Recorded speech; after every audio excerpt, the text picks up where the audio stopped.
Get momentum going into the locker room. The second half, Morristown East got momentum, took over the drive down and scored, and then the first turnover of the game happened down there on your first play of really the second half, and it just kind of took all the momentum away. Yeah, I thought the first drive of the second half they did a good job of coming. Defense did a great job of getting them to third down. Just could not get the field on third down. I think they converted 2 or 3 third downs on that series. That was crucial in my take.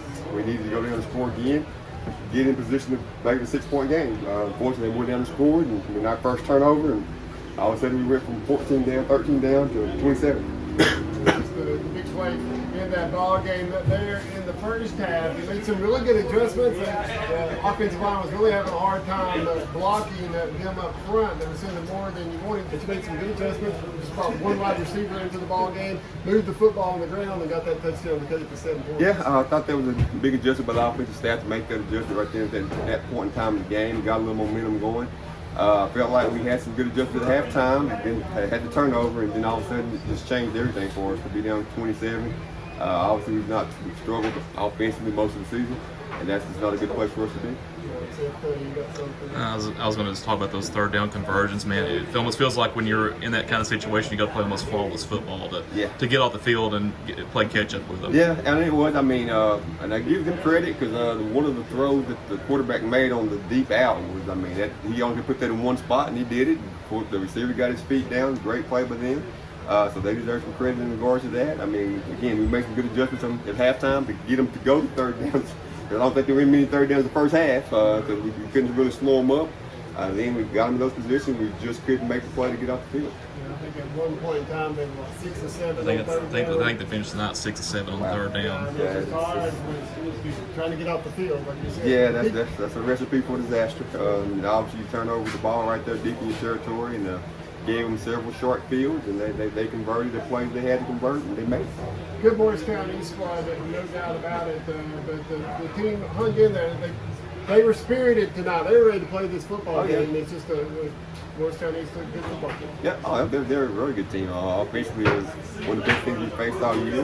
Defensively, they're big up front. We gave us some problems blocking initially, and I think we figured some things out. We just could not make the plays we needed to make to stay with them. So. Coach, one thing I noticed just from the beginning when we first got here this afternoon, we could see the energy in this team that was absolutely absent last week. Did they buy in quickly, or did you have to work them out? No, I think they knew coming out last week that just hadn't typically been our energy and our level of play that we come in last week. Now, Daniel Boone's a very good team. I guess I don't know if they won the game tonight. There may be some reason as far as I know, but. We didn't play with no energy last week. So I think all week long they knew they had to come out and play hard, and they did. I think with Coach Slogan coming in this week in East, a chance for us to make the playoffs, and there was a lot of factors played into that, to that energy level.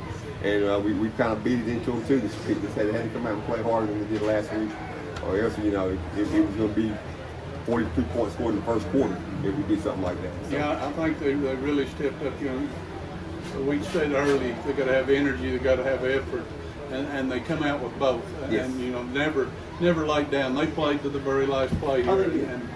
They did. They played hard. I mean, to the end of the game, the seniors wanted to stay in last time on this field. They played hard. They bought in. Did some good things, like you said. We just didn't make the play we needed to make to get out the field on several downs. And unfortunately, I mean, a good offensive team took advantage of it, and they put some points up. One game left. You travel to Churchill to play a volunteer Falcon team. I know you're kind of looking for a little revenge of last year when they came down here. So it'd be nice to end the season with a good victory. That's what we talked to the team about, how to end the season, finishing what we started. I mean, we've done some positive things this year. We got to keep that momentum going. I know that rings hollow with some of the seniors because there's not a chance of having the playoffs, but you will always remember your last game. I mean, I told the seniors that, and they'll come out and play hard and win that game. They'll have something to remember. High school memories are precious. I mean, when you get my age and look back on a lot of that stuff, I think we can relate to that. And that's one of the things we want them to understand and realize that, hey, it's not the end of the world, but we got one more game to end the season on. Let's go out and do it the right way. Speaking of those seniors, you had 17 of them playing their final home game here tonight, and as you said, they'll remember this one for their whole lives. So, big game next week. I mean, you want to end on the winning note. So, yes, sir. Definitely. Anytime it takes 3, you want to win. we've got to go out and fight and show the spirit we've had all year. And, you know, I think a lot of us, when we look back on this 2020 season, the fact that we played 10 games is going to be remarkable. I mean, obviously the record's not going to come out the way we hoped and anticipated, but again, a lot of good things to build on. We have to carry that forward into winter workouts and spring practice and get better. Coach, thanks for coming up and taking a few for us.